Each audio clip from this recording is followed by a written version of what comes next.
Hey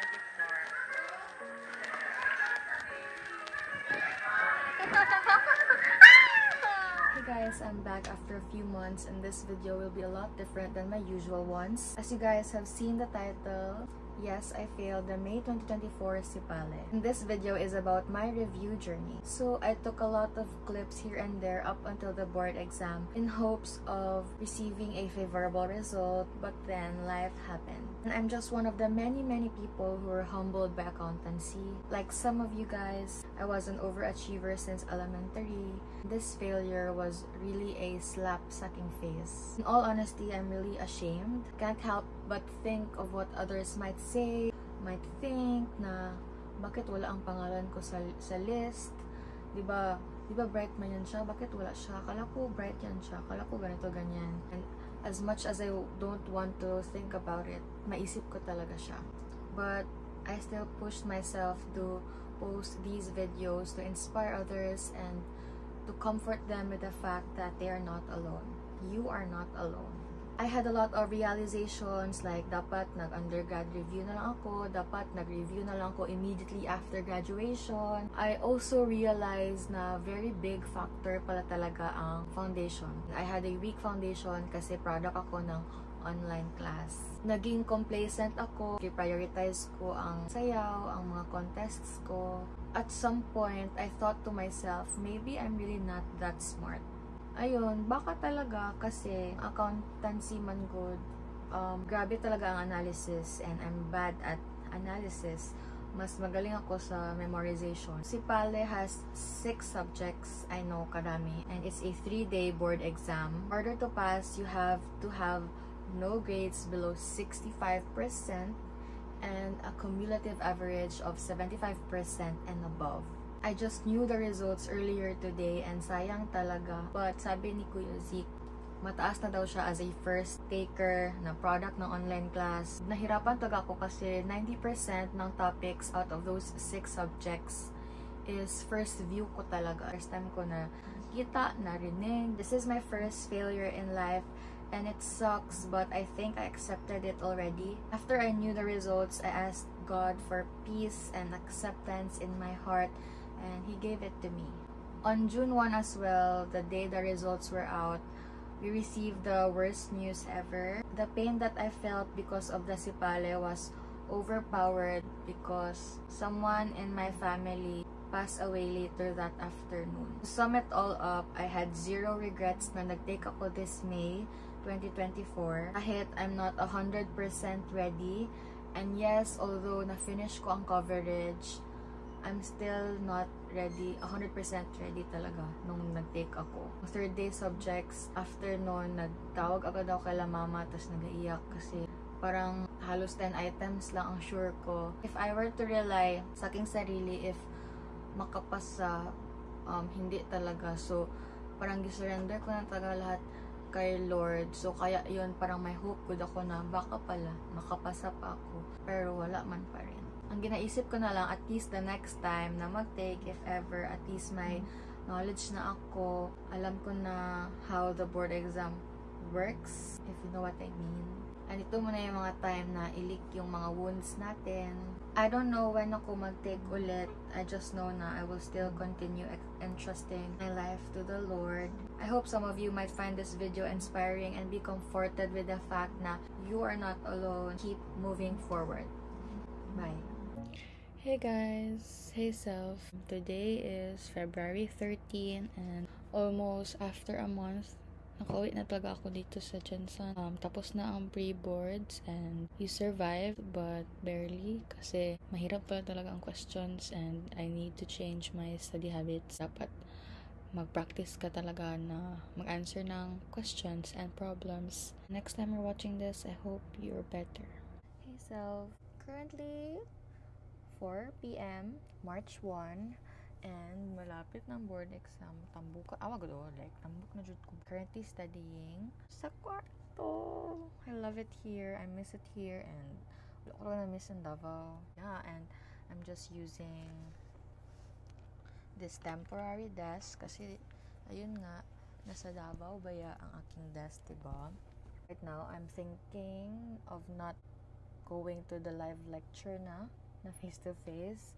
Kasi parang it's not for me talaga. Iisa na yung Saturday classes and yung weekdays. So, I don't know paano yan siya mangyari. Ang ginaisip ko lang yun is, sayang masyado yung condo sa Davao na ginabayaran pa rin namin every month until May, kahit parang ayoko na go doon. Gets mo? Parang nagpunta ba ako doon para sa face-to-face classes, but then now parang ayoko na. I just don't like it there na, and makasad siya kasi parang ang dami kong regrets na parang kaya ko mag-apply online. Kaya ako nakapasa sa pre-boards, but it's fine. Hi guys! So, I'm in Davao again. It's March 14. 2 weeks na lang matapos na ang March, and ayun, nag-study ako ng tax ngayon, and natapos ko ng FAR, and hopefully like matapos ko na din ang tax before matapos sa March kasi may dami pa akong subjects na kulang.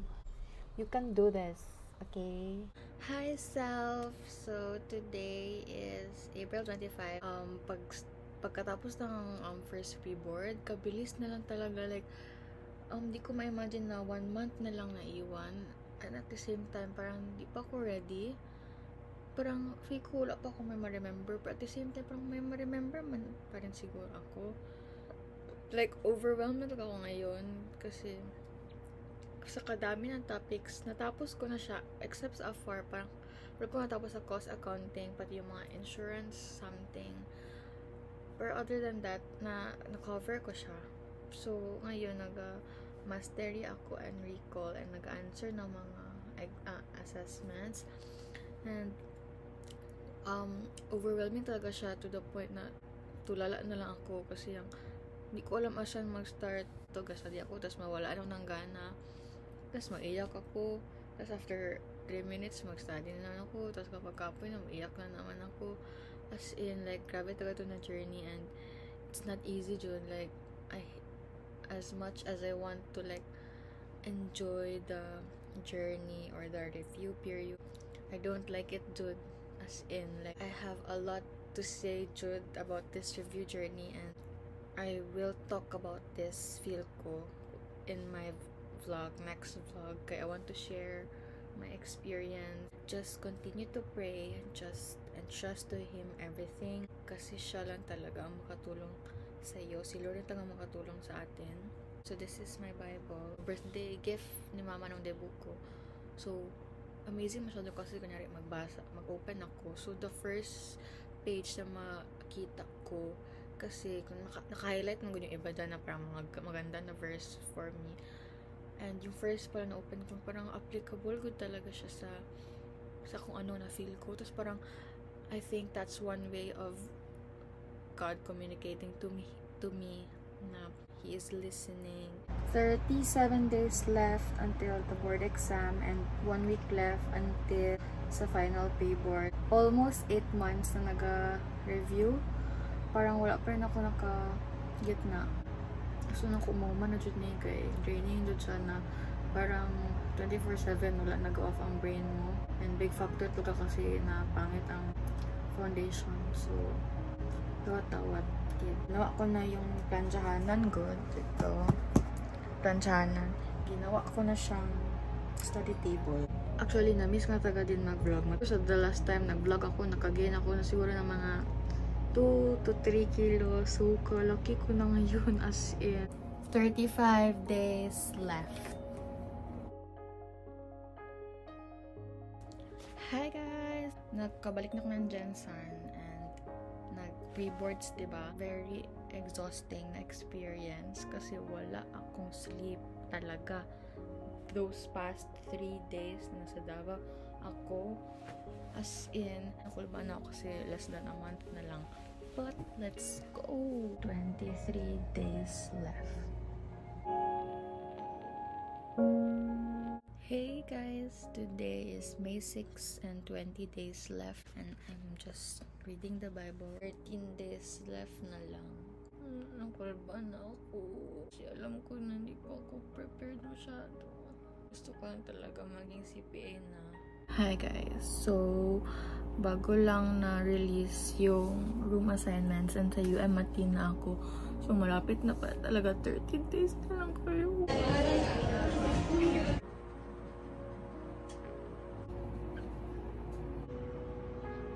Board exam, yung ating mga magulang, hindi lang nila pinapakita sa inyo, pero tuwang-tuwa sila at naiyak din sila dahil sa achievement ninyo. Prices ng ginawa ng parents ninyo o ng mga guardians ninyo, dinidiscuss ko sa inyo.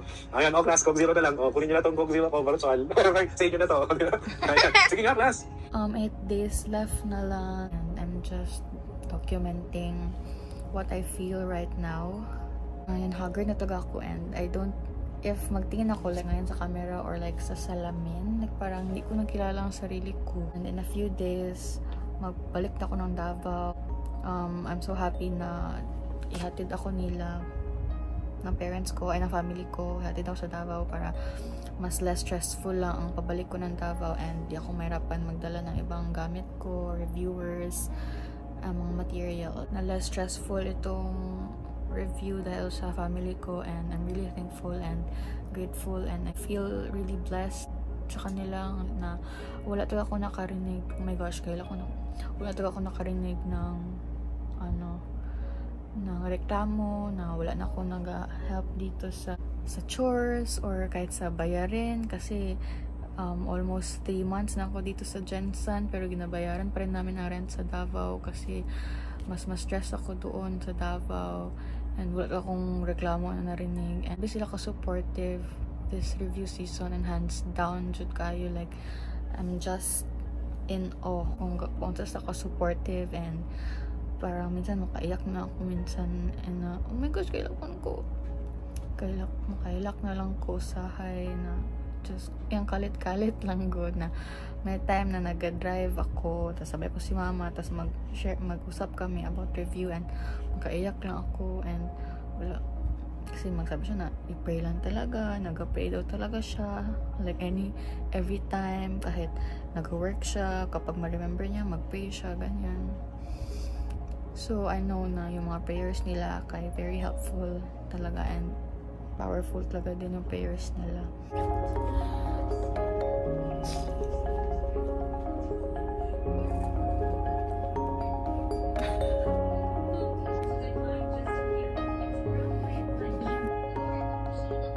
Minus 700, minus 400, plus 50. So, salamat po sa tiwala ninyo sa amin, no? Guys, no, for choosing Rio, for being part of our family. Thank you, guys. No? For me, tawag dito, guys, no, may mga tawag dito challenges din kami on our system. Okay, ang dami, guys, no. I hope na sana, despite those things, we were able to deliver what you need. Huh? Actual CPA board exams. I hope you take comfort in the fact that those people who are watching you, who are cheering you on, us, your reviewers, are praying for you. We are rallying behind your back, and whatever happens, whatever the result, we are already so proud. And in our hearts, you are already CPAs. We know that you deserve this because we know how much you want this. The Lord knows how much you want this. He knows what you went through just to reach this far, and He knows your heart. He knows your intention, and alam ng Diyos na gusto nyo maging CPA hindi dahil gusto nyo lang yung titulo, but because you want to help your families. Okay, you want to, of course, bring. Itong exam na to, it will not determine who you are as a person. It's a licensure exam. It's a mere formality to bring an end to this very difficult journey of yours. But I assure you, once you see your name in that list, you can say that you have done your best and everything was worth it. So hopefully this license will bring you the future that you want for yourself and for your family. So I hope to see you again sa testimonial dinner. Okay, yun lagi ko sinasabi. See you sa testimonial dinner. Hindi ko sasabihin future CPAs kasi in my heart, you're already CPAs. So see you, Rio CPAs, and I am so excited to see your glow up sa testimonial.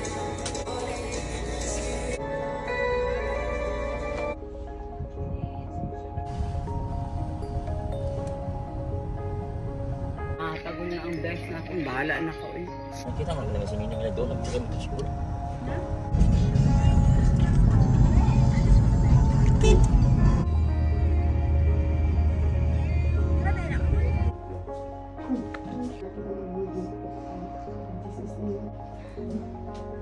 Kaya niyo yung halaw.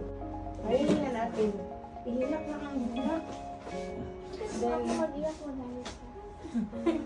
iba man ko sa iyo kay hindi ka. Siya lang ang makatabang sa ito ah.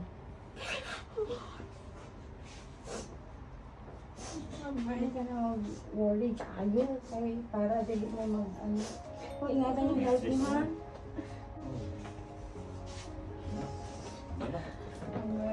Bye-bye. Bye-bye, ate. God bless. Bye, ingat. Bye.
Bye, Magallanes.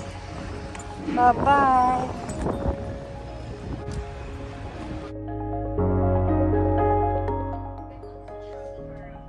Right now, hindi ko alam anong ma-feel ko. Basta gusto ko lang mapasa. And I don't want to go through all of that again. Oh my gosh, 31 days left pa. Tapos ngayon, tapos na.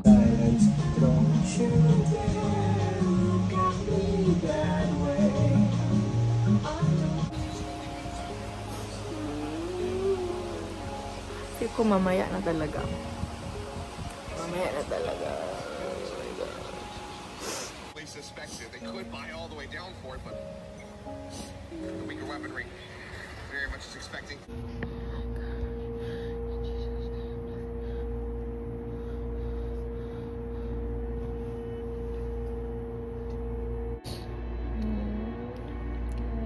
YouTube ko, nagawa-gawa pa ako ng video na ilang day.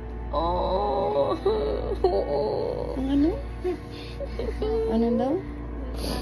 Yung anak ko na CPA by May 2024. Tama pala. Ganyan talaga. Hindi lahat na ano, manalo. Meron time na matalo. Kung hindi mo siya i-fight ulit, talo ka na talaga forever. Oo, everything happens for a reason. This one ang naging parang thank you for ano mo. Kaya may rason ito sa tiyak nyo sa mga Filipinos.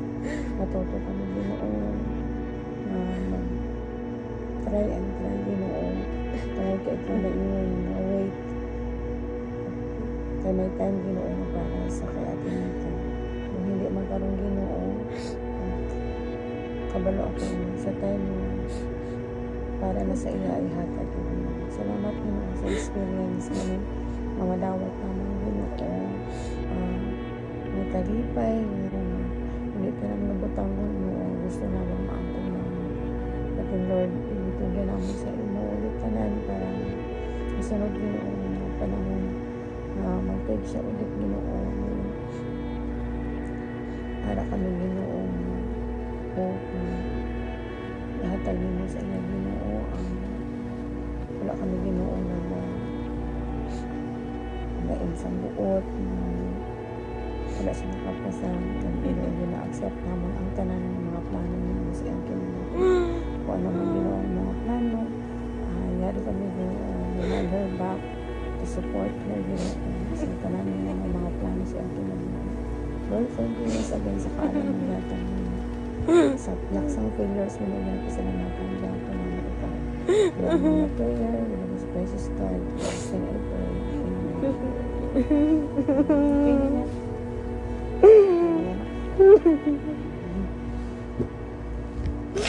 din ang ano yung iba. Tulog ka doon kasama tulog. Tandaan nyo, okay? So you're fighting also, not just for yourself, you're also fighting for your parents din. Tandaan nyo yun, okay? Isipin mo, napakaraming sacrifices ng ginawa ng parents ninyo o ng mga guardians ninyo para makapagtapos kayo ng college as well as para makapag-take din kayo ng board exams. Ayan. So class, yun. So, ibig sabihin ng class, they do not show you. Kung minsan, your parents or guardians, they do not show you na nahihirapan na sila. Hindi nila sinisingil sa inyo yan.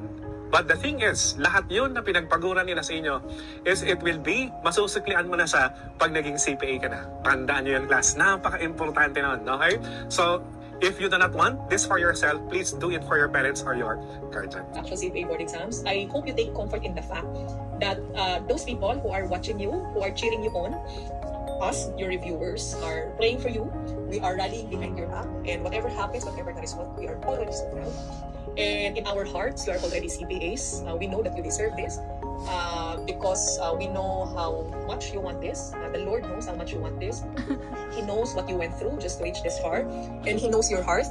He knows your intention. And alam ng Diyos na gusto nyo maging CPA hindi dahil gusto nyo lang yung titulo, but because you want to help your families. Okay?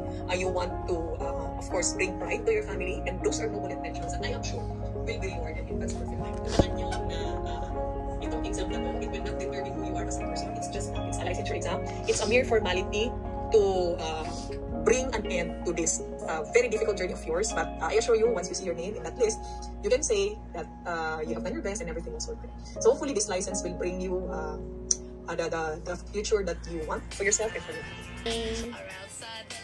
In approximately 31 days.